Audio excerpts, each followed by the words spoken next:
Hello everyone, कैसे हो आप सब। मैं हूं गौरव काबरा। एक बार फिर से आप सबका बहुत बहुत स्वागत है in a financial management practice session. हमारा प्रैक्टिस बैच चल रहा है और आज हम शुरुआत कर रहे हैं with the chapter leverage. Chapter आप सभी को बताया it's one of your favourite ones and ये इजी भी है, बहुत ज्यादा इजी है। क्वेश्चन स्ट्रेट फॉरवर्ड आते हैं एग्जाम में। आप तरसते हैं कि यार इसका सवाल ना आ जाए और हम उसको अच्छे से बना लें और 7 में से 7 हम अचीव कर लें। In the past, in the present and also in the future मुझे नहीं लगता कि ये चैप्टर आपको परेशान कर सकता है। बट यस, एक बार प्रैक्टिस करने की नौबत तो आएगी ही, तो वो प्रैक्टिस करने के एक फॉर्मेलिटी को पूरा करने वाले हैं इन दिस सेशन। सो आज के सेशन में we will be covering a few questions from PTPs and MQPs and will see कि हम कहां स्टैंड करते हैं। But before that we will first get an understanding कि भाई क्या क्या फॉर्मूले यहाँ पे पढ़े थे क्लास में, तो उनको एक बार फटाफट रिवाइज करेंगे। And once the revision is done, उसके बाद में we will jump on to the recent questions. चलिए शुरुआत करते हैं, लेट्स गेट स्टार्टेड। चलो, सबसे पहला कॉन्सेप्ट यहाँ पे जो नजर आ रहा है वो है इनकम स्टेटमेंट का। इनकम स्टेटमेंट वाला जो कॉन्सेप्ट है वो तो बहुत सिंपल सा कॉन्सेप्ट है कि भैया आपको एक इनकम स्टेटमेंट बनानी आनी चाहिए। एंड इसका रीजन बहुत बहुत साफ है। लेवरेज का ज्यादातर आप मान सकते हो कि 90% क्वेश्चंस बिना इनकम स्टेटमेंट बनाए बनता नहीं है। तो there is a great chance कि सवाल रहेगा आपको सबसे पहले इनकम स्टेटमेंट बनाना ही पड़ेगा। तो पहला ही कॉन्सेप्ट लो जी, इनकम स्टेटमेंट है। क्लास में भी यही सिखाया था। सबसे पहले we start at sales. Sales में से हम वेरिएबल कॉस्ट माइनस करते हैं तो आता है कंट्रीब्यूशन। कंट्रीब्यूशन में से माइनस करते हैं फिक्स कॉस्ट। यहां हम फिक्स कॉस्ट की बात कर रहे हैं, तो ये सिर्फ ऑपरेटिंग नेचर वाले हैं, ऑपरेटिंग नेचर वाले। इसमें से जैसे आपने फिक्स कॉस्ट माइनस किया वी गेट ईबीआईटी। ईबीआईटी में से इंटरेस्ट माइनस किया तो आया ईबीटी। ईबीटी के बाद टैक्सेस माइनस करने के बाद पैट। पैट में से माइनस करते हैं प्रेफरेंस डिविडेंड तो आ जाता है पाफेश। एंड देन पाफेश divided by number of equity share holders gives us EPS यानी कि अर्निंग पर शेयर। तरीका बहुत सिंपल और बहुत स्ट्रेट फॉरवर्ड है। एंड ऑब्वियसली इनमें से कुछ इंपॉर्टेंट एरियाज है जिनका हमको ख्याल रखना होता है। इनकम स्टेटमेंट में जो सबसे इंपॉर्टेंट एंड वाइटल इंफॉर्मेशन है वो है ईबीआईटी की। ईबीआईटी एक तरह से मैं कह सकता हूं मिडिल पॉइंट है ऑफ योर इनकम स्टेटमेंट। हालांकि ऐसे आपको नहीं लग रहा होगा देख करके कि यार ये बीच में नहीं दिख रहा हमें वैल्यू, लेकिन एक्चुअल में ईबीआईटी इज ऑपरेटिंग इनकम। तो यहां तक आप अपने कंपनी के ऑपरेटिंग इनकम या रेवेन्यूज एंड ऑपरेटिंग एक्सपेंसेस को कंसिडर कर चुके हैं। अब उसके बाद के जो मिसलेनियस आइटम्स है उनको कंसिडर करेंगे। सो ये एक मिड पॉइंट के तौर पे कंसिडर किया जा सकता है। एंड ये मिड पॉइंट इतना स्ट्रॉन्ग है कि इधर से आप देखेंगे कितने सारे फॉर्मूले बन करके निकलते हैं। You can try to relate EBIT with sales. You can try to relate EBIT with EPS. Moreover, you can try to relate EBIT with contribution and EBIT with EBT as well. सारी चीजों में सूत्रधार जो है ना वो कहीं ना कहीं EBIT है। So EBIT is the middle point and बाद बाकी वो अलग अलग पॉइंट ऑफ इनकम स्टेटमेंट से कनेक्टेड है थ्रू सम फॉर्मूला। उन्हीं सब चीजों को हम डीओएल, डीएफएल और डीसीएल के मदद से देखते हैं, ऑब्जर्व करते हैं। मेरे ख्याल से कॉन्सेप्ट तो आपको पता ही होगा। लेवरेज का कॉन्सेप्ट बहुत सिंपल सा कॉन्सेप्ट है कि आप अपने बिजनेस में जब भी फिक्स कॉस्ट को एम्प्लॉय करते हैं, whether it be of operating nature या फिर में फाइनेंशियल नेचर का, तो उसकी वजह से आपके बिजनेस में रिस्क बढ़ती है। या तो ऑपरेटिंग रिस्क बढ़ती है या तो फाइनेंशियल रिस्क बढ़ती है। एंड इसकी वजह से आपके बिजनेस के जो प्रॉफिट्स हैं उनकी वोलेटिलिटी भी बढ़ती है। यानी कि सेल्स 5-10% ऊपर नीचे हो जाए तो आपके प्रॉफिट कुछ ज्यादा ही ऊपर नीचे होने लग जाते हैं। तो आप वो मेजर करना चाहते हैं कि कितने से वेरिएबिलिटी रहेगी आपके प्रॉफिट लेवल की when the sales is changing और may be EBIT is changing और समथिंग एल्स इज चेंजिंग। तो उन सारी चीजों की असेसमेंट करने के लिए हम ऑपरेटिंग रिस्क के मेजर को कहते हैं डीओएल, फाइनेंशियल रिस्क के मेजर को कहते हैं डीएफएल, एंड दोनों को मिला के जो टोटल रिस्क है उसके मेजर को कहते हैं डिग्री ऑफ कंबाइंड लेवरेज यानी डीसीएल। इन सभी के फॉर्मूले याद होने एकदम जरूरी हैं। अगर आप ये प्रैक्टिस सेशन लेकर के बैठे हैं और आपको फॉर्मूले याद नहीं है तो please take that moment, please take a break if required, but फॉर्मूले अच्छे से याद करके आए, बिकॉज बिना फॉर्मूलों के ये चैप्टर भले ही इजी हो आपको अपॉर्चुनिटी नहीं देगा to do really well. So please आइए एक बार फॉर्मूले देख लेते हैं। सो पहले हम ऑपरेटिंग लेवरेज की तरफ बढ़े तो ऑपरेटिंग लेवरेज में हमको जो सबसे सिंपल फॉर्मूला देखने को मिलता है वो होता है contribution by EBIT. So contribution और ईबीआईटी को अगर आप आपस में इक्वेट करें या फिर एक फ्रैक्शन में डालें तो फिर you will get a value and that value will be DOL। इस वैल्यू को इंटरप्रेट कैसे किया जा सकता है? सपोज करो DOL की वैल्यू आ जाती है 1.5 टाइम्स, तो इसका मतलब क्या होता है? इसका मतलब ये होता है कि आपका डिग्री ऑफ या परसेंटेज चेंज ऑफ सेल्स जो भी होगा उसका 1.5 टाइम्स आपका परसेंटेज चेंज इन EBIT होगा। जी आप ठीक सुन रहे हो। अगर आपका सेल 20% से मान लो बढ़ जाता है तो आपका EBIT 30% से बढ़ेगा। How do we know this? Because we know this figure. So ये जो 1.5 है ये बताता है कि what is going to be the variability in EBIT with respect to the variability in sales. इस चीज को आप नीचे ऑब्जर्व कर सकते हैं। आपके पास परसेंटेज चेंज इन सेल्स हो और अगर आपके पास डिग्री ऑफ ऑपरेटिंग लेवरेज की वैल्यू हो तो फिर आप परसेंटेज चेंज इन EBIT यानी कि ऑपरेटिंग इनकम में होने वाले परसेंटेज चेंज को बड़े आराम से कैलकुलेट कर सकते हैं। सर क्या ये तीनों फॉर्मूले याद रखने पड़ेंगे? द आंसर इज यस, तीनों फॉर्मूले याद रखने पड़ेंगे। कुछ सवालों में it is very straight forward जहां पे आप कंट्रीब्यूशन बाय EBIT करके DOL निकाल सकते हो। कुछ सवालों में परसेंटेज चेंज वाला फॉर्मूला लगता है और जो थर्ड वाला फॉर्मूला है वो तो एप्लीकेशन फॉर्मूला है, तो वो तो कई बार आपसे पूछा जाएगा कि अगर सेल्स इतने से बढ़ रही है घट रही है तो बताओ तुम्हारा EBIT कहां पहुंचेगा। सो इन सारी बातों का ध्यान देना है। नेक्स्ट आते हैं अपने डिग्री ऑफ फाइनेंशियल लेवरेज में। फाइनेंशियल लेवरेज की अगर हम बात करें तो यहाँ पे अपने को काफी फॉर्मूले देखने को मिलते हैं, पर सबसे सिंपल फॉर्मूला है EBIT बाई EBT। जो EBIT बाई EBT का फॉर्मूला है उस केस में EBIT is earning before interest and tax and EBT is earning before tax. इन दोनों में जो फर्क है वो इंटरेस्ट की वजह से ही है। तो वो इंटरेस्ट बिजनेस में क्रिएट करता है फाइनेंशियल रिस्क एंड उसी को हम यहां मेजर कर रहे हैं। But in some cases the question not only has debt, the question might also have preference shares as well। अगर सवाल में प्रेफरेंस शेयर्स हो तो उस केस में DFL को कैलकुलेट करने के लिए दूसरा फॉर्मूला यूज होता है और ये है वो फॉर्मूला जहां पे आप न्यूमरेटर में तो EBIT ही ले रहे हो लेकिन डिनोमिनेटर में आप EBIT में से ना कि सिर्फ इंटरेस्ट माइनस कर रहे हो, you are also deducting preference dividend as well with a hint और I would say with a small condition as well कि प्रेफरेंस डिविडेंड एक आफ्टर टैक्स आइटम है जबकि बाकी सारे आइटम प्री टैक्स आइटम है। तो इस आफ्टर टैक्स आइटम को प्री टैक्स आइटम कन्वर्ट करना जरूरी है एंड इसीलिए हम पीडी को जब माइनस भी करते हैं तो उसको पीडी को डिवाइड करते हैं पहले 1 माइनस टी से एंड फिर उसको माइनस में यूज में लेते हैं। क्लियर? ये बेसिक फॉर्मूले हैं। हालांकि अगर आप परसेंटेज चेंज इन EPS और परसेंटेज चेंज इन EBIT को भी आपस में एक फ्रैक्शन में डालें तो उससे भी DFL आ जाता है एंड इसको आप एप्लीकेशन के तौर पे भी यूज कर सकते हैं। If you want to find out the percentage change in EPS, then you can use the percentage change in EBIT and you can multiply that with DFL in order to calculate your percentage change in EPS। अब इसी तरह DCL के भी फॉर्मूले बनते हैं। अगर आपको DOL और DFL मालूम है तो फिर आप इन दोनों को आपस में मल्टीप्लाई करते जाइए, आपके पास में DCL के फॉर्मूले आते जाएंगे। जैसे कि पहला फॉर्मूला देखिए, इन दोनों को आपको मल्टीप्लाई करना है, DOL एंड DFL को आपस में मल्टीप्लाई करना है in order to get DCL। अब आप कहेंगे फॉर्मूला टू फॉर्मूला मैच करा के दिखाओ, तो देखो DCL का पहला फॉर्मूला इन्होंने लगाया है कंट्रीब्यूशन बाय EBT, तो अगर हम DOL को तोड़े फॉर्मूले में तो वो होता है contribution by EBIT and DFL होता है EBIT बाय EBT। हाँ आई नो प्रेफरेंस के केस में कुछ और हो जाता है बट एक बार के लिए मैं मानता हूं प्रेफरेंस नहीं है, तो ये दोनों आपस में कट गया and we are left with contribution by EBT। हो गया ये फॉर्मूला? यस सर हो गया।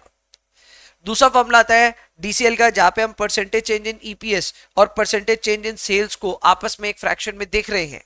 अगर इसको भी हम DOL और DFL वाले अप्रोच में जाए तो बना सकते हैं, यानी कि percentage change in EBIT by percentage change in sales into percentage change in EPS by percentage change in EBIT।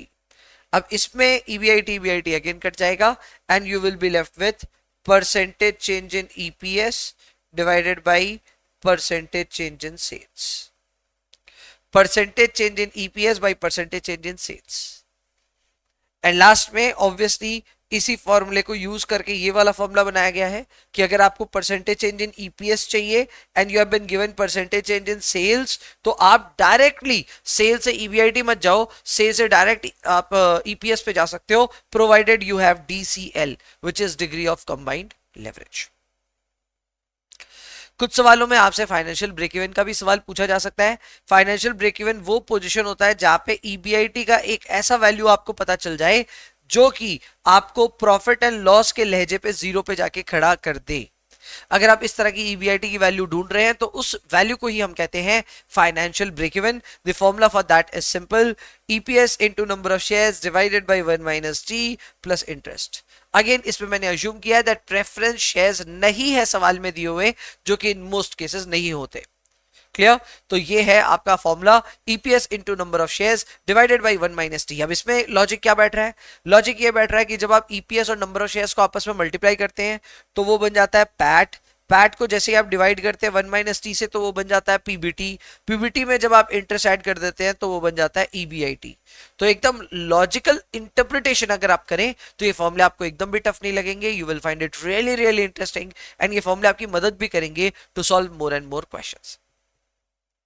फिलहाल पहले क्वेश्चन को पढ़ने का समय आ गया है। पहला क्वेश्चन कब आया हुआ है सर? पहला क्वेश्चन आया हुआ है दिसंबर 2024 के एग्जाम में।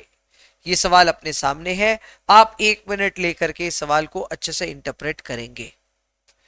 आई am giving you a minutes time to interpret this question of your own.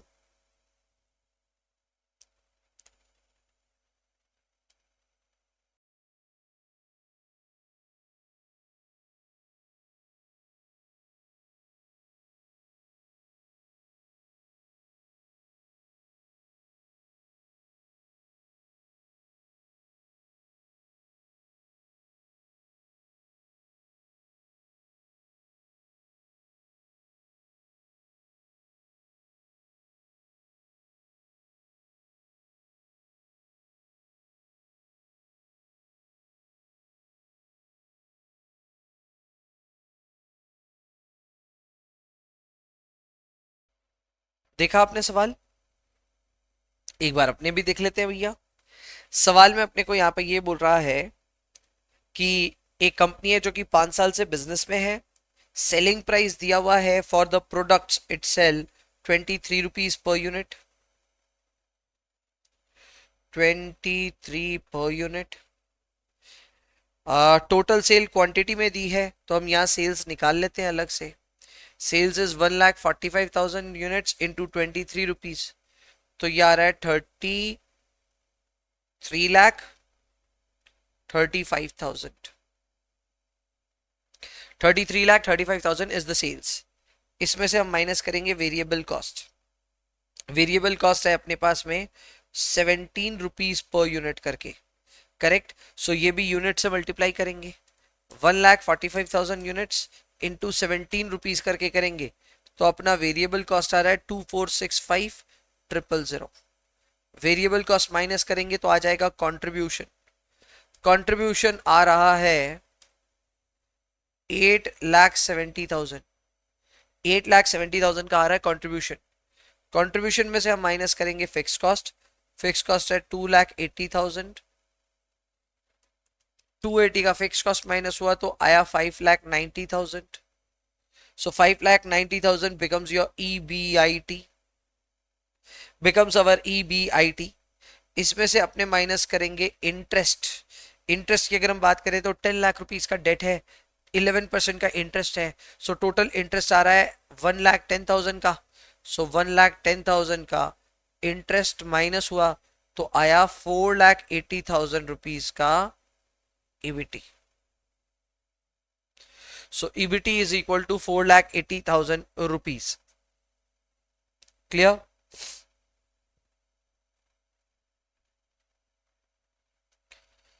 तो अपने को पहला सवाल का जवाब देना है। पहला सवाल ये बोलता है कि what is the number of units that should be sold so that EBT is equal to 0। देखो भाई मेरी बात सुनो, अगर EBT को 0 करना है, ठीक है, तो आपकी सेल्स कितनी होनी चाहिए ये आपको पता करना है। आप चाहे तो एल्जेब्रिक अप्रोच ले सकते हैं, नहीं तो फॉर्मूला लगा सकते हैं। ठीक है, it is up to you. मैं आपको दोनों रास्ते बता देता हूं। अगर पहले रास्ते से हम जाएं, ठीक है, पहले रास्ते से अगर हम जाएं तो ध्यान दीजिएगा, हम क्वांटिटी मान रहे हैं सेल की x, तो our total sales will become 23x। उसमें से हम माइनस करेंगे variable cost which will be 17x। इसमें से हम माइनस करेंगे फिक्स कॉस्ट विल बी 2,80,000। और इसके बाद हम इसमें से माइनस करेंगे इंटरेस्ट 1,10,000। जैसे ही हम ये सब करेंगे तो ईबीटी आ जाएगा, और ईबीटी को हमको जीरो लेना है। यानी देखा जाए तो हम यहां क्या क्या किए, वी टुक सेल्स, उसमें से माइनस किया वेरिएबल कॉस्ट, उसमें से माइनस किया फिक्स कॉस्ट, उसमें से माइनस किया इंटरेस्ट, आ गया ईबीटी, ईबीटी को जीरो मान लिया। अब क्या है, इसको पूरे को सॉल्व करना है। So it will be 6x is equal to 3,90,000। Therefore, x is equal to 3,90,000 divided by 6, 65,000 units. 65,000 units अपना पहले वाले का केस का रिजल्ट है। ये था एल्जेब्रिक अप्रोच, जहां पे हमने सेल्स को x क्वांटिटी के बराबर माना। तो टोटल सेल्स हो गया 23x because selling price is given 23। Then variable cost became 17x because variable cost per unit is given 17 rupees. Fixed cost दिया हुआ 2,80,000, we have considered that. And interest आया था 1,10,000 rupees का। इसको equate किया with the value of 0, solved it, x की value आ गई 65,000 units। आप कहेंगे भैया दूसरा अप्रोच भी बताओ, तो दूसरा अप्रोच भी है दोस्तों। दूसरा अप्रोच ये कहता है कि आपको चाहिए सेल्स, करेक्ट। सो सेल्स के लिए we will start with EBT, EBT plus interest plus fix cost divided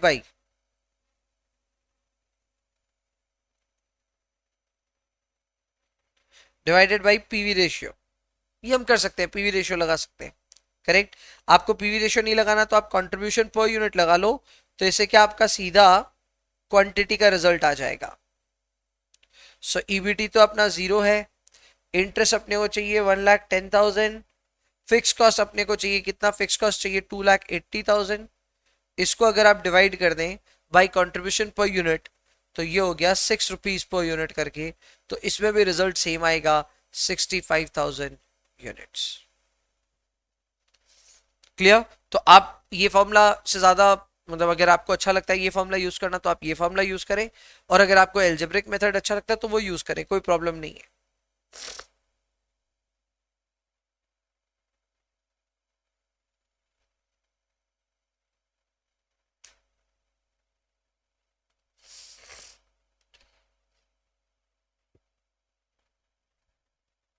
next question अपने को बोलता है if EBIT increases to 3 times the current EBIT then what will be the earning after tax. तो भैया अगर अपना ईबीआईटी 3 गुना हो जाए तो अर्निंग आफ्टर टैक्स क्या होगा। तो भाई उसके लिए आप इनकम स्टेटमेंट भी बना सकते हैं, या फिर मैं you can use the leverage formula as well, DFL use करके भी आप शो कर सकते हैं, बट मैं फिलहाल इसको सिर्फ ट्रिपल करके डायरेक्टली शो कर देता हूं। सो ईबीआईटी अगर मेरा 5,90,000 है, मैं इसको ट्रिपल कर देता हूं। सो 590 इंटू 3 करते ही वो हो जाएगा 17,70,000। 17,70,000। इसमें से इंटरेस्ट तो अभी भी 110 का ही माइनस होगा, इसमें से 110 का ही इंटरेस्ट माइनस होगा। So we will be left with 16,60,000 rupees. 16,60,000 rupees ये आया पीबीटी। अब इसमें से आपको टैक्स माइनस करना है 30% का। जब करेंगे तो मेरे ख्याल से रिजल्ट होगा 11.62 lakhs। 11.62 lakhs should be the result. कैसे आया, बहुत सिंपल है। ईबीआईटी को मैंने 3 गुना कर दिया, पहले चल रहा था 5,90,000, अब हमने कर दिया 17,70,000, इंटरेस्ट तो उतना ही रहेगा 1,10,000, तो बचा अपने पास ईबीटी 16,60,000, इसको हमने 30% के हिसाब से माइनस कर दिया टैक्स, तो फिर बचा हमारे पास में EBT and that EBT EAT, and that EAT value is 11,62,000 rupees. And last में अपने वो बोलता है कि ऑपरेटिंग फाइनेंशियल और कंबाइंड लेवरेज कैलकुलेट करो, which I think is fairly easy. You have to just set the formula for that. आपको चाहिए कंट्रीब्यूशन बाय ईबीआईटी, दूसरे वाले का फॉर्मूला चाहिए ईबीआईटी बाय ईबीटी, और तीसरे वाले के केस में फॉर्मूला चाहिए कंट्रीब्यूशन बाय ईबीटी. अगर आपके पास में ये तीन फॉर्मूले हैं तो आप इन तीनों के भी रिजल्ट्स बड़े आराम से पता कर सकते हो. एक बार देख लेते हैं जो हमने सोचा, क्या वही चीज देखने को यहां मिल रहा है. सबसे पहले 65,000 यूनिट्स अपना एकदम मैच किया. दूसरा 11,62,000 यूनिट्स, ये भी मैच किया. फिर आपको ऑपरेटिंग फाइनेंशियल और कंबाइंड लेवरेज कैलकुलेट करना है, तो वो कैलकुलेशन करना बहुत आसान है, इनकम स्टेटमेंट से बन जाएगा. जैसे कि ऑपरेटिंग लेवरेज अपने को चाहिए तो उसका फॉर्मूला होगा contribution by EBIT. Correct. So contribution कितना था? Contribution was 870 and this was 590. So ये आ रहा है 1.475 times. 1.475 times. Degree of financial leverage की बात करें तो ये होगा ईबीआईटी बाई ईबीटी. ईबीआईटी हम सबको पता है 5,90,000 divided by EBT. EBT is 4,80,000 rupees. So ये हो गया 59 बाई 48. 1.229 है वैसे, लेकिन आप इसको 1.23 टाइम्स भी बोल सकते हैं. एंड लास्ट में इन्होंने कंबाइंड लेवरेज को दोनों को आपस में मल्टीप्लाई करके बताया है. हालांकि हम ऐसा नहीं करेंगे, हम फॉर्मूला लगाएंगे contribution by EBT. So contribution है 8,70,000 divided by EBT which is 4,80,000.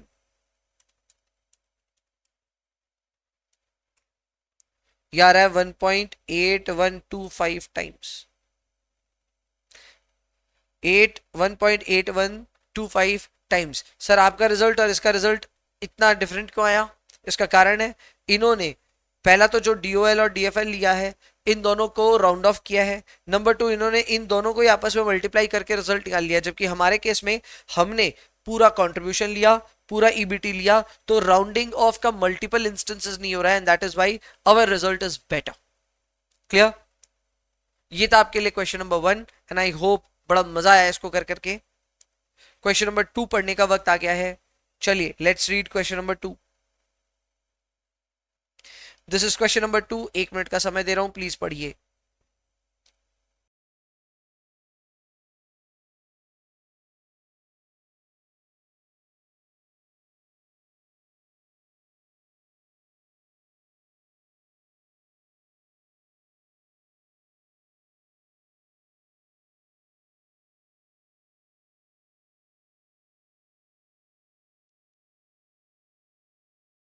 अब इस क्वेश्चन को देख करके ऐसा लग रहा है कि सर ये तो देखा देखा है, देखा देखा होगा ही. कितनी ज्यादा बार ये एग्जाम में आया हुआ है, जस्ट इमेजिन. दिसंबर 23 में आया, दिसंबर 19 में भी आया, दिसंबर 17 में भी आया, सॉरी जून 17 में भी आया. Obviously came multiple times in the examination. And इसको बनाने की स्ट्रैटेजी आनी चाहिए. देखो भैया, अपने को अभी इस प्रैक्टिस बैच का जो मेन एजेंडा है वो ये है कि सवाल देख के समझ में आना चाहिए हमसे बनेगा कि नहीं बनेगा. ये सवाल देख करके एकदम मन में आना चाहिए कि बन जाएगा. कैसे? सवाल में ना अपने को दिया हुआ है यहां पे एक बैलेंस शीट, और इस बैलेंस शीट में कुछ कुछ चीजें मैं देख रहा हूं. जैसे इक्विटी शेयर कैपिटल दिया हुआ है, टोटल वैल्यू है 1,20,000 का. ब्रैकेट में 10 लिखा है, तो मैं मान रहा हूं शायद इसका फेस वैल्यू लिखा हुआ है, फेस वैल्यू 10 है. बाद बाकी रिटेन अर्निंग है 40,000 रुपीज की. डेट है 160 का, जिसका 10% कॉस्ट होना चाहिए. एंड करंट लाइबिलिटी भी है 80,000 का. सिमिलरली आपके पास में एसेट साइड में 3 लाख के फिक्स एसेट्स और 1 लाख का करंट एसेट्स है, और total of the balance sheet है 4 लाख. अब अपने वो बोलता है that the companies total asset turnover ratio is 3. Now total asset turnover ratio होता क्या है? Total asset turnover ratio basically वो रेशियो होता है जो बताता है कि टोटल एसेट्स का कितना गुना आप टर्नओवर कर रहे हो। अगर ये चीज आपको पता है तो इसके बेसिस पे आप टर्नओवर बड़े आराम से निकाल सकते हो। एंड ये एक लाइन पढ़ते ही हमें पता चल गया कि हमारा टर्नओवर है 4 lakhs का इंटू 3 यानी 12 lakhs। How did we get these values? तो भैया हमारा टोटल एसेट्स है 4 लाख का और उसका 3 टाइम्स है हमारा total asset turnover ratio. So goes without saying that our turnover will be with the value of 12 lakh rupees. इसके अलावा बोलता है कि फिक्स्ड ऑपरेटिंग खर्चा है हमारा 2 लाख रुपीज का और वेरिएबल ऑपरेटिंग खर्चा है 40% का। इनकम टैक्स रेट है 30% का। आपको कैलकुलेट करना है सारे के सारे लेवरेजेस। तो बेसिकली इनकम स्टेटमेंट बनाने का मेन काम है। अगर आप इनकम स्टेटमेंट पहला बना देते हैं तो आपका काम हो जाएगा। And I think income statement बनाना एकदम भी टफ नहीं है। इस सवाल में अगर आप गौर करेंगे तो आपके पास में टर्नओवर आ चुका है 12 लाख। अब बोलता है कि वेरिएबल खर्चा है 40%। सो वेरिएबल कॉस्ट आएगा 4.8 lakhs माइनस करने पे 7.2 lakhs जो आ रहा है वो आ रहा है हमारा कंट्रीब्यूशन। कंट्रीब्यूशन में से हम माइनस करेंगे फिक्स्ड कॉस्ट जो कि है 2 लाख रुपीस का, तो आएगा 5.2 lakhs। That will be EBIT। That will be EBIT 5.2 lakhs। And उसमें से हम माइनस कर देंगे हमारा इंटरेस्ट जो कि मात्र 16,000 का है। 1,60,000 का 10%। So it will be 5.04 lakhs. So our EBT will be 5.04 lakhs। और इसके बियॉन्ड तो सॉल्व करने की दरकार भी नहीं है। क्यों? क्योंकि इसके बियॉन्ड आपको यूज ही नहीं करना और कोई इंफॉर्मेशन को।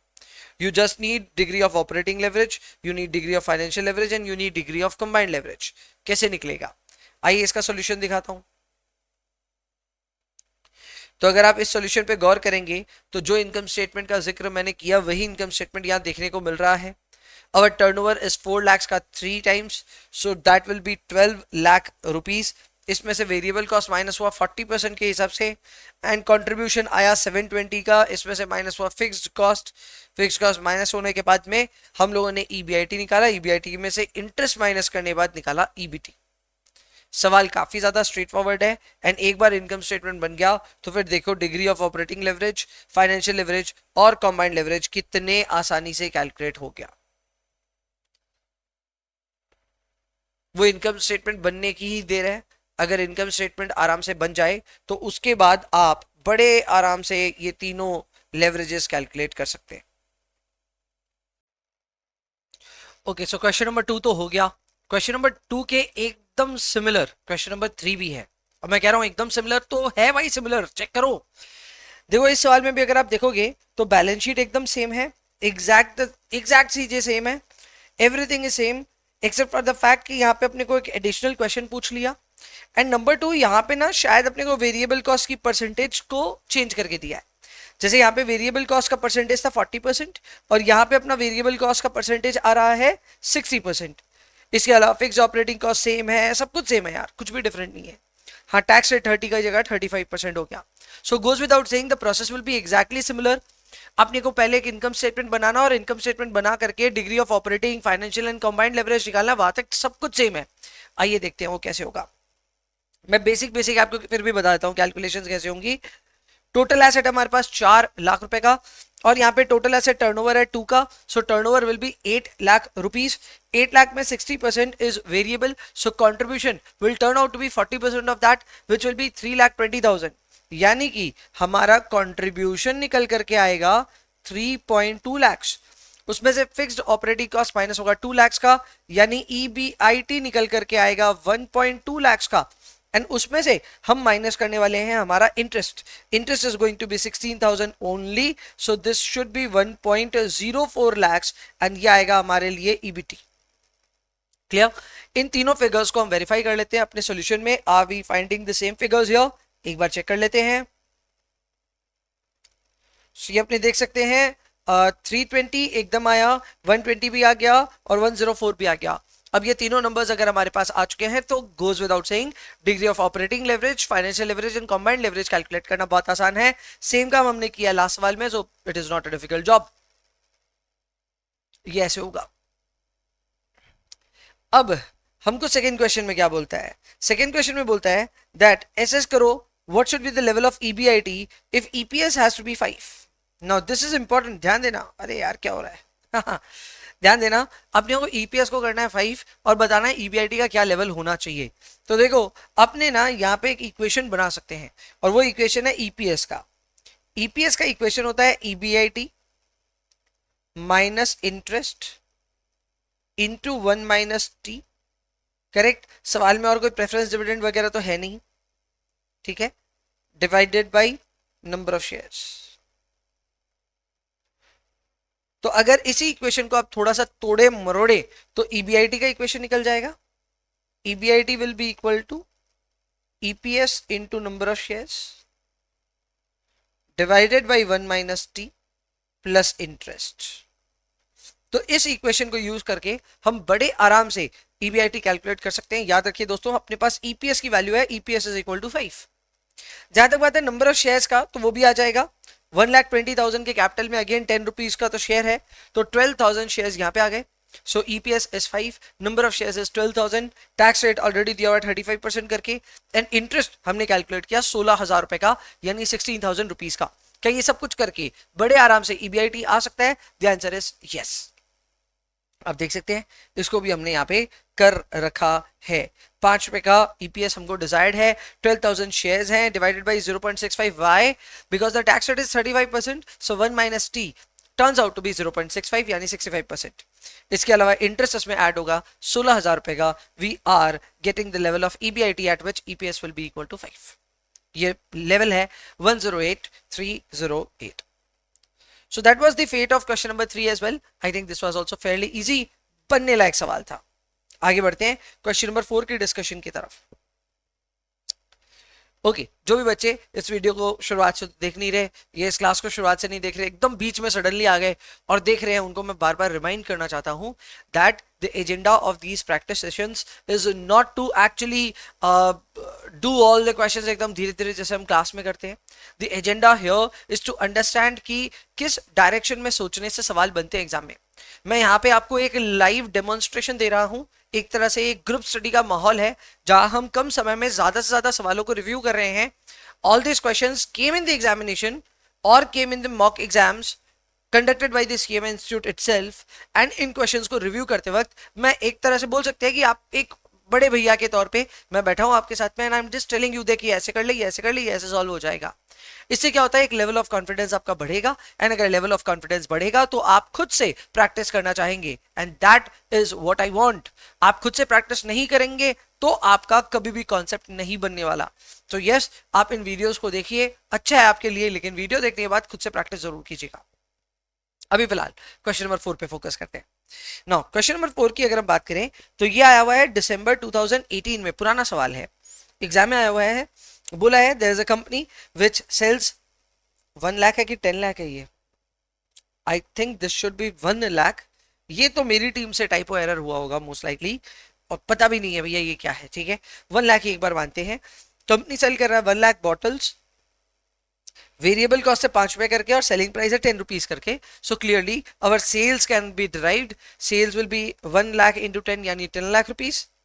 अच्छा नहीं, ये 10 लाख बॉटल्स ही हो सकता है, इंटरेस्टिंग है, ठीक है, देखेंगे क्या होता है। इसके ऊपर में वेरिएबल कॉस्ट है, and then we have fixed operating cost, and company also has a debt जिसके ऊपर में इंटरेस्ट रेट है 10% करके। सो इंटरेस्ट बड़े आराम से निकल जाएगा। इंटरेस्ट विल बी 12 लाख का 10% यानी कि 1.2 lakh. Let's take all the figures in lakhs. तो ये 10 लाख यूनिट्स हो गए, करेक्ट। सो इसके बेस पे अपने को सारे लेवरेजेस निकालने हैं। यार बहुत ज्यादा आसान हो गया इनकम स्टेटमेंट बनाना। अगर इनकम स्टेटमेंट अच्छे से बन गया तो अपना काम हो जाएगा। मेरे पास यहाँ पे जगह है, so I am trying my level best here, ठीक है। ऑल्दो इसको भी सॉल्व किया हुआ है, बट फिर भी आपके लिए एक बार खुद से कैलकुलेशंस करके दिखा देता हूँ। So we have got 10 lakh bottles here, जिसका एमआरपी चल रहा है 10 रुपीज करके। सो 100 लाख का आपके पास में आया सेल्स, इसमें से माइनस होगा वेरिएबल कॉस्ट। वेरिएबल कॉस्ट है 5 रुपए करके, so 10 lakh units into 5, so that turns out to be 50 lakh. बच गया 50 lakh, so that is our contribution. Contribution में से माइनस होगा fixed cost which turns out to be 10 lakh rupees. ऊपर दिया हुआ है, ये रहा 10 लाख रुपीज। सो 40 लाख बचा, वो बच गया हमारा ईबीआईटी। EBIT में से हम माइनस करेंगे interest. Interest will be 1.2 lakhs and that will leave us with 38.8 lakhs of EBT. बस अब अपने को कैलकुलेट क्या करना है, ऑपरेटिंग लेवरेज. ऑपरेटिंग लेवरेज के लिए फॉर्मूला होगा contribution by EBIT. For financial leverage the formula will be EBIT by EBT and for total leverage the formula will be contribution by EBT. तो देखा जाए तो बड़े आराम से ये हो सकता है 50 by 40, 40 by 38.8 and then 50 by 38.8. Check कर लेते हैं एक बार. सो here we have, ये अपने को दिख गया यहाँ पे 50 by 40, 40 by 38.8 एंड 50 by 38.8. सो एकदम सही है हमारा कैलकुलेशंस. हालांकि यहाँ पे हमने देखा नहीं है इनकम स्टेटमेंट पूरा बनाते हुए, लेकिन फिर भी मेरी तरफ से ये रिकमेंडेशन है, सवाल में इनकम स्टेटमेंट बना लेना, लाइफ आसान होती है. Clear. Question number 4 goes without saying was a very easy question. इस तरह का एग्जाम में आ जाए तो मजा आ जाएगा. चलो क्वेश्चन नंबर 5 को रिव्यू करेंगे. ये रहा question number 5. This came in December 2017. Again थोड़ा डिस्टेंट क्वेश्चन है. सेल्स दिया, वेरिएबल कॉस्ट दिया है, सारा कुछ दिया है यार, बड़ा अच्छा सवाल है. आपने बोलता है use concept of financial leverage. By what percent will the taxable income increase. Taxable income increase if EBIT increases by 10%. Wait a minute, ये आपको पहले सोचना पड़ेगा कि ये कौन से लेवरेज से एक्सप्लेन होगा. Is this explained by operating leverage, और this is explained by financial leverage, और this is explained by total leverage और कंबाइंड लेवरेज. मैं फिर से बता देता हूं. Here we are trying to equate percentage change in EPS बोल सकते हैं एक बार के लिए with percentage change in EBIT. तो इन दोनों के बीच के रिलेशनशिप को कौन इक्वेट करता है. सोच लिया आपने आंसर? नहीं सोचा तो पॉज कर लो क्योंकि मैं बताने वाला हूं. The answer is DFL. DFL इन दोनों के बीच के रिलेशनशिप को आइडेंटिफाई करता है. आपको थोड़ी देर में फॉर्मूले में नजर भी आ जाएगा. तो हम DFL अगर निकाल लेते हैं तो हमारा रिजल्ट आ जाएगा.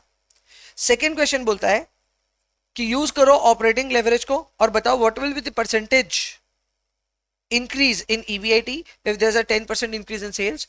सो दूसरे वाले में तो हिंट ही दे दिया. अच्छा, पहले वाले में भी फाइनेंशियल लेवरेज हिंट दिया था. मैंने गलती से पूछ लिया आपको सवाल. पहले सब तो दिया है भाई, तुम कुछ छोड़े ही नहीं हमारे लिए करने को. You have given everything. तो ये आराम से हो जाएगा यार. Let's first calculate DOL here. So DOL is contribution by EBIT. Contribution है 560,000 एंड EBIT इज 160,000. ये आया 3.5 टाइम्स. तो इसका रिजल्ट आ जाएगा, इसका रिजल्ट आएगा 35%. ओ सॉरी, ये तो फाइनेंशियल लेवरेज से निकलेगा. इसका रिजल्ट आ जाएगा 10% है ना. So sales will increase by 10%, then EBIT will increase by 35%. ठीक है. नेक्स्ट आ गया DFL. DFL होता है EBIT by EBT. So EBIT is 160, EBT is 140. So this is 1.14 3 times. 1.143 times. तो इस हिसाब से इसका रिजल्ट होगा 11.43%. So if your EBIT changes by 10%, your EPS या taxable income will change by 11.43%. Verify कर लेते हैं दोनों ही रिजल्ट्स को. 11.42% एकदम सही है, मैच हो गया, एंड 35% भी मैच हो गया. So we are also done with this solution. ये सारे इंस्टीट्यूट के सजेस्टेड आंसर्स में दिए हुए हैं इस तरह से सॉल्यूशन, बट हमारे सॉल्यूशन ज्यादा इजियर होंगे. जो हम लोग अभी क्लास में डिस्कस करें उससे ज्यादा फास्ट तरीके से हम लोग सवाल सॉल्व कर पा रहे हैं.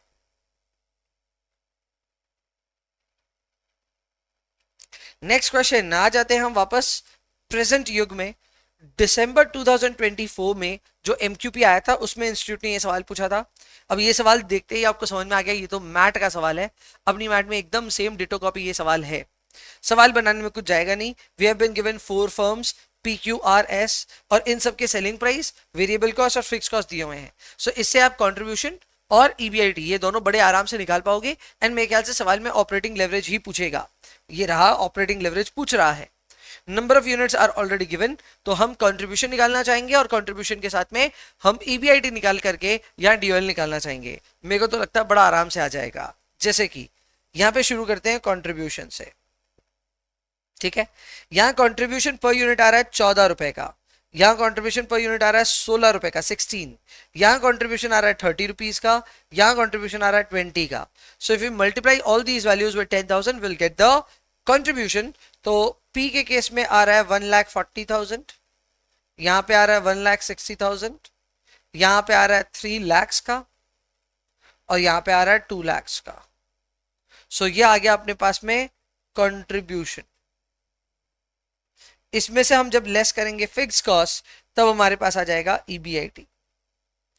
सो ये तो नेगेटिव आ गया बेचारा, -20,000, this is +80,000, this is also -1 lakh, and this is 2 lakhs का 2 lakhs। बस अब क्या आपको चाहिए, आपको चाहिए numerator denominator. So 1,40,000 divided by -20, so that will be -7, 160 divided by 80, that will be 2, 3 lakh divided by -1, that will be -3, and 2 lakh divided by 2 lakh will be 1. So result होगा -7, 2, -3, 1। Check कर लेते हैं। ओके, इन्होंने minus sign ignore कर दिया है, technically तो नहीं करना चाहिए बट ठीक है, कर दिया तो कर दिया। हाँ ये बात सही है कि लेवरेजेस के माइनस के रिजल्ट के कोई मायने ही नहीं है, in fact any value lesser than 1 का कोई मायने नहीं है, ये बात एकदम सही है। लेकिन फिर भी यहाँ पे कुछ बदलाव हुए हैं, माइनस इन्होंने हटाया है, पर हमारे रिजल्ट्स मैच होते हैं तो उससे हमें कोई प्रॉब्लम नहीं है, we are able to match our results. Again इन सवालों का स्तर के ऊपर मैं क्या ही कमेंट करूं, मेरे हिसाब से बहुत ज्यादा इजी है, एग्जाम में अगर आते हैं तो it will be like a treat, enjoy कीजिएगा। आगे बढ़ते हैं क्वेश्चन नंबर 7 में। आई think this is the last question, क्या कि इसके बाद एक और होगा, ज्यादा ज्यादा 2 और हैं, ठीक है। क्वेश्चन नंबर 7 पे आते हैं। This came in MQP December 2024 and also came in December 23 as well. 2 term से पूछ रहा है, देख करके सवाल थोड़ा सा देखा देखा लग रहा है, ये सर देखा लग रहा है, आपके स्टडी मैट में ये भी क्वेश्चन है। इस क्वेश्चन में आपको बोला है कि अपने फर्म की सेल्स, वेरिएबल कॉस्ट और फिक्स कॉस्ट कुछ इस प्रकार है। हमारी सेल्स है 75 lakhs की, हमारा वेरिएबल कॉस्ट है 42 lakhs का, फिक्स कॉस्ट है 6 lakhs का, and there is a borrowing of 45 lakhs जिसपे 9% का इंटरेस्ट आ रहा है। इंटरेस्ट का जो अमाउंट आएगा वो आएगा 45 का 9%, so that will be 4.05 lakhs, 4.05 lakhs। And यहाँ पे इक्विटी कैपिटल भी है 55 लाख रुपीज का। अपने वो पहले सिचुएशन में पूछता है कि बताओ फर्म का आरओआई क्या है। आरओआई का मतलब होता है return on investment. So return on investment के लिए हम फॉर्मूला लगाएंगे ईबीआईटी बाई टोटल इन्वेस्टमेंट। तो यहाँ पे हमारा ईबीआईटी कितना आएगा, EBIT will be sales minus fix cost minus variable cost. तो ईबीआईटी आएगा 75 माइनस 42 माइनस 6, तो वो आएगा 27 lakhs divided by total investment. Talking of investment, हमारे पास इक्विटी और हमारे पास बोरोइंग दोनों मिला करके इन्वेस्टमेंट अमाउंट आ जाएगा, एंड दोनों मिला करके 100 लाख रुपीस का इन्वेस्टमेंट आ रहा है। So this will be 27 lakhs divided by 100 lakhs into 100, so that will be 27%, that will be 27%। हमने क्लास में किया हुआ है एंड आई एम श्योर आपने भी कभी ना कभी इसको प्रैक्टिस किया होगा, बहुत ही लल्लू सवाल है, करने के बाद एटलीस्ट। सेकेंड क्वेश्चन में बोलता है does the firm has a financial favourable leverage. The answer is yes. कैसे पता चला, क्योंकि फर्म का जो आरओआई है वो उसके कॉस्ट ऑफ डेट से ज्यादा है। So basically cost of debt है 9% का, and if your return on investment turns out to be 27%, तो आप कमाते ज्यादा हो और ब्याज में यानी इंटरेस्ट पे पैसे कम देते हो। सो कमाते ज्यादा हो, कम पैसे देते हो, कुछ बचा लेते हो, so it is a favourable situation for you. Third situation में पूछा है if the firm belongs to an industry whose assets turnover ratio is 3, does it have a high और लो एसेट टर्नओवर या लेवरेज, जो भी ये लोग word use कर रहे हैं। तो हम अपना एसेट टर्नओवर निकाल लेते हैं। एसेट टर्नओवर का फॉर्मूला होता है टर्नओवर डिवाइडेड बाय एसेट्स। सो हमारा टर्नओवर है 75 lakhs जबकि एसेट्स है 100 lakhs का। इसका मतलब हमारा एसेट टर्नओवर रेशियो आ रहा है 0.74, which is very very very low in comparison to the industry average of 3। क्या ये अच्छी बात है? नहीं, ये बहुत बुरी बात है। तो हम इस चीज को एज अ कमेंट लिखेंगे that our asset turnover is only 0.75 whereas the industry's asset turnover is 3। This is very bad. इसका मतलब है कि आप एफिशिएंटली अपने एसेट्स को यूज नहीं कर पा रहे हैं। नंबर 5 में बोलता है ऑपरेटिंग, फाइनेंशियल और कंबाइंड लेवरेज भी निकाल करके बता दो। अगर आपने एक इनकम स्टेटमेंट बना लिया होगा तो ये तीनों ही लेवरेज कैलकुलेट करना भी बहुत ज्यादा आसान होगा, and I am of the believe कि आप वो कर सकते हैं। 5 नंबर क्वेश्चन में पूछता है कि if sales drop to 50 lakhs what will be the new EBIT level. So अभी हमारी जो सेल्स है वो है 75 lakhs। अगर वो 50 lakhs पे ड्रॉप होती है, ड्रॉप टू है, ड्रॉप बाई नहीं है, ध्यान रखना। सो 75 lakhs की सेल्स को अगर 50 lakh पे आना है, so there has to be a percentage change in sales, and वो परसेंटेज चेंज इन सेल्स होगा 33.33%। अब अगर आप ये कैलकुलेट करना चाहते हैं तो कर सकते हैं। आपकी सेल्स गिरी है by 25 lakhs, 25 lakhs over the base of 75 lakhs। इसका मतलब यही है that your percentage change in sales is 33.33%। अब ऐसे में अगर आपके पास परसेंटेज चेंज ऑफ सेल्स है और आपके पास में डीओएल आ जाए तो आप बड़े आराम से परसेंटेज चेंज इन ईबीआईटी भी निकाल सकते हैं, एंड जो भी परसेंटेज चेंज इन ईबीआईटी होगा उसको एग्जिस्टिंग लेवल ऑफ ईबीआईटी में आप बेसिकली ऐड कर देना, you will get the result. Clear? So ये बड़े आराम से हो सकता है, it is not at all difficult. और लास्ट क्वेश्चन पूछता है what will be the level of EBT, at what level will the EBIT of the firm be equal to 0। Okay, ठीक है, वापस हमें ईबीटी को 0 करना है। ईबीटी को 0 करने के लिए हमको फाइनेंशियल ब्रेक इवन वाला फॉर्मूला लगाना पड़ेगा। If you apply that formula we will easily get what is the level of operating income that we need. ये सारी की सारी कैलकुलेशंस अपने को यहां नजर आ जाएगी।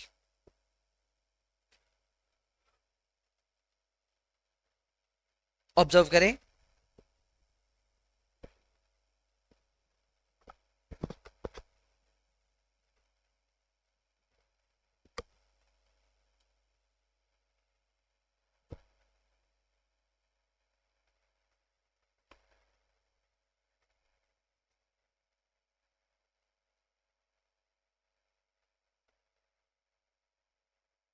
इन्होंने तो यहाँ पे पूरा इनकम स्टेटमेंट वापस रीड्राफ्ट करके दिखाया है, पर हम चाहते तो शॉर्टकट से ही कर देते।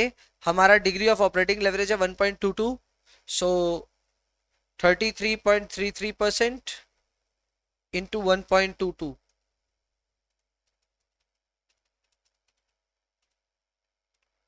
40.67% से आपको अपनी ईबीआईटी को चेंज करना है। सो हमारा करंट लेवल ऑफ ईबीआईटी था 27 lakhs, 27 lakhs plus 40.67%।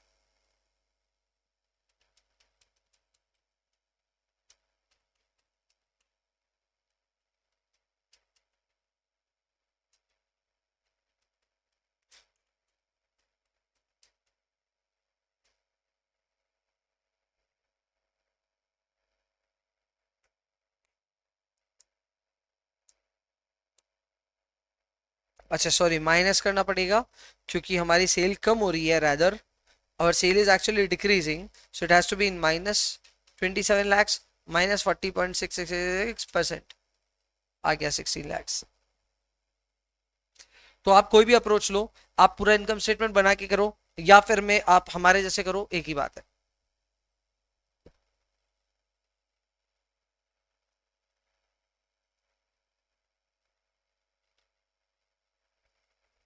Next question please.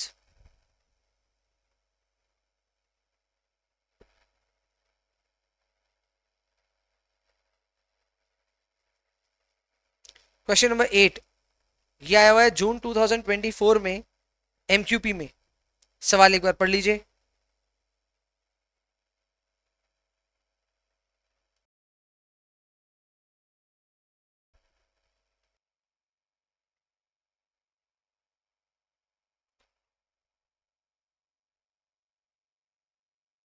पढ़ें इसको, चलो।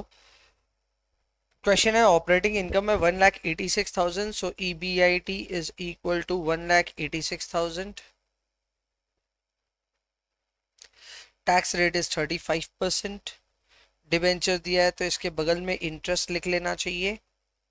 डिबेंचर का इंटरेस्ट होगा 5 लाख का 14% यानी 7,000 की 70,000, 70,000। 5 लाख का 14%, 70,000 रुपए। देन पीडी प्रेफरेंस डिविडेंड आएगा अपना यहाँ पे 15,000 का, 1 लाख का 15%। एंड नंबर ऑफ शेयर्स भी निकाल लेते हैं। नंबर ऑफ शेयर्स आएगा अपने केस में 4 lakhs divided by 100, so that will be 4,000। आपने वो पहले पूछा ईपीएस निकालो, ईपीएस निकालना इजी है। We will take EBIT, EBIT में से इंटरेस्ट माइनस करेंगे, इंटरेस्ट माइनस करने के बाद में टैक्स रेट माइनस करेंगे, टैक्स रेट के बाद में प्रेफरेंस डिविडेंड माइनस करेंगे, and then we will divide this by number of shares. You were 186,000 minus 70,000 into 0.65 minus 15,000 divided by 4,000. This is 15.1। Check करा जाए? आओ जी चेक कर लेते हैं। 15.1 मैच कर गया, काम खत्म। आगे आगे आगे नेक्स्ट अपने को बोलता है कि percentage change in EPS associated with 30% change in EBIT। Connection of EPS and EBIT की बात अगर हो रही है तो हम DFL की बात कर रहे हैं और DFL हमको निकालना पड़ेगा। DFL के लिए हमें चाहिए EBIT which is 186 and then we need EBT। अच्छा यहाँ तो प्रेफरेंस डिविडेंड भी है ना, बड़ा वाला फॉर्मूला लगेगा। बड़ा वाला कौन सा बड़ा वाला? आओ जी बताता हूँ। DFL के लिए फॉर्मूला लगेगा EBIT by EBIT minus interest minus PD by 1 minus T। सो इस फॉर्मूले के हिसाब से 1,86,000 का EBIT तो होगा डिवाइडेड बाय 186,000 माइनस इंटरेस्ट होगा 70,000 का एंड माइनस होगा PD divided by 1 minus T। So PD है 15,000, 1 माइनस T है 0.65। So this will be, एक बार मैं ऐसे ही कर रहा हूँ, 15,000 divided by 0.65 plus 70,000 minus 186,000। तो ये होगा 186,000 divided by 92923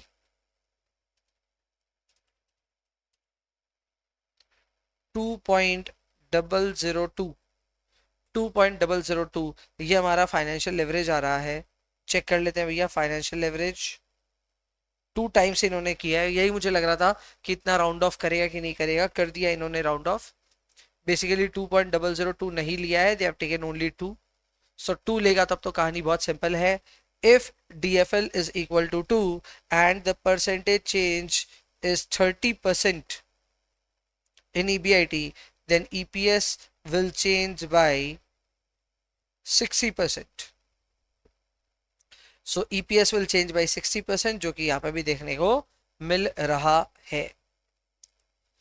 फिर डिग्री ऑफ फाइनेंशियल लेवरेज पूछ रहा है at current level of EBIT, वो हम ऑलरेडी निकाल चुके हैं 2 टाइम्स। और फिर बोलता है additional data that you need to compute operating as well as combined leverage. क्या एडिशनल डेटा चाहिए? हमें कुछ खास नहीं चाहिए, we don't need any additional data, इतने से ही आ जाएगा हमारा ऑपरेटिंग। अच्छा ऑपरेटिंग के लिए एडिशनल चाहिए, ऑपरेटिंग के लिए we need the information of contribution, और कॉम्बाइंड के लिए भी कंट्रीब्यूशन चाहिए। So basically we will be needing the information of contribution, और कंट्रीब्यूशन का मतलब हो गया सेल्स और वेरिएबल कॉस्ट का पता होना। So if you have all these information तब हम ये दोनों कंप्यूट कर पाएंगे। इस सवाल में वो सब नहीं दिया हुआ था, तो यहाँ पे यही लिखा है एडिशनल डेटा हमको चाहिए सेल्स और वेरिएबल कॉस्ट का। अगर ये दोनों हमारे पास होगा तो हमारे पास कंट्रीब्यूशन होगा, और कंट्रीब्यूशन होगा तो मनचाहा सब कुछ हो जाएगा। बहुत बढ़िया। अगेन वेरी इजी क्वेश्चन, जून 24 में आया था MQP में। हाँ इस तरह का क्वेश्चन एग्जैक्टली बहुत ज्यादा नहीं देखा हुआ हमने, तो relatively on the newer scale बोल सकते हैं इसको। एग्जाम में आएगा तो अच्छे से बन जाएगा, कोई मुश्किल नहीं है। आगे बढ़ते हैं क्वेश्चन नंबर 9 में। लेट्स डू क्वेश्चन नंबर 9 दोस्तों। Question number 9 came in MQP December 2023। Degree of operating, financial and combined leverage पूछ रहा है। The information are given for 3 different firms. अब इन तीनों फर्म्स को अगर आप देखें तो बहुत आसानी से we can construct income statements for all these 3 firms. तो आइए शुरुआत करते हैं सबसे पहले सेल्स के साथ। सेल्स के लिए हमें चाहिएगा आउटपुट, और आउटपुट में हम मल्टीप्लाई करेंगे सेलिंग प्राइस। सो ये रहा आउटपुट, ये रहा सेलिंग प्राइस। सो यहाँ सेल्स हो गया 36,000, यहाँ पे हो गया 75,000 और यहाँ पे हो गया 10,000। इसमें से हम माइनस करेंगे variable cost. Variable cost will be variable cost per unit into output, correct. So 0.2 into ये 12,000, 1.5 इंटू ये is 22,500, 22,500 and 0.02 into ये is 2,000. So we are getting contribution here. यहाँ contribution आया 24,000, यहाँ पे आ रहा है 52,500, यहाँ पे आ रहा है 8,000। अब इसमें से हम लेस करेंगे fix cost which is given straight away 7,000, 14,000, 1,500 यानी 7,000, 14,000 and 1,500. Then we are getting EBIT. EBIT is 17,000. Here it will be 38,500 and here it will be 6,500. Correct? इसमें से हम माइनस करेंगे interest. Interest is 4 and 8, last वाले के लिए कुछ भी नहीं है। So here we have 13,000, here we have 30,500, here we have 6,500। This is our EBT। अब अपने को DOL निकालना है तो बहुत आसान है। DOL के लिए we will be taking contribution divided by EBIT, and for DFL we will be taking EBIT divided by EBT, and for DCL we will be taking contribution by EBT। यही चीज हम लोग को यहाँ करना है। एंड आई थिंक हम देखते हैं सबसे पहले हम कहाँ पहुंचे। अच्छा, इनकम स्टेटमेंट ये लोग बनाता नहीं है तो काम इनका थोड़ा और डिफिकल्ट लगता है। मेरे को लगता है हमारा इजी है। हम combined leverage straight away calculate करके देख लेते हैं फाइनल रिजल्ट मैच किया कि नहीं किया। ठीक है, सो यहाँ पे आ रहा है 24/13, ये आ रहा है 1.85 राउंड ऑफ करने के बाद। 52,500 डिवाइडेड बाई 3,500, ये आ रहा है 1.72 एंड ये आ रहा है 8,000 डिवाइडेड बाई 6,500, ये आ रहा है 1.23। ठीक है, सो हियर वी हैव 1.85, 1.72, 1.23 सारे के सारे मैच हो गए, यानी अपना कैलकुलेशंस सही है। बट बच्चा, all over calculations are correct. And आपको भी ऐसे ही बनाना चाहिए। इनकम स्टेटमेंट बनाइए सुकून से, और एक बार इनकम स्टेटमेंट बन जाएगा तो फिर गलती होने के चांसेस अपने आप ही कम हो जाएंगे। Clear? With that being said, this is the end of this particular practice session. हम सभी ने प्रैक्टिस सेशन में बहुत आराम से अच्छे से आज कवर कर लिया है। क्या कवर कर लिया है? लेवरेज। एंड आई होप आपको मजा आया होगा पूरे लेवरेज को कंप्लीट करने में। मिलेंगे अगले सेशन में बहुत जल्द, तब तक के लिए एंजॉय करिए एंड प्लीज पढ़ाई करते रहिए। एंड लेवरेज में कॉन्फिडेंस आ गया तो कुछ सवाल स्कैनर पे उठा करके खुद से प्रैक्टिस कीजिए। I will see you in the next one. Bye bye.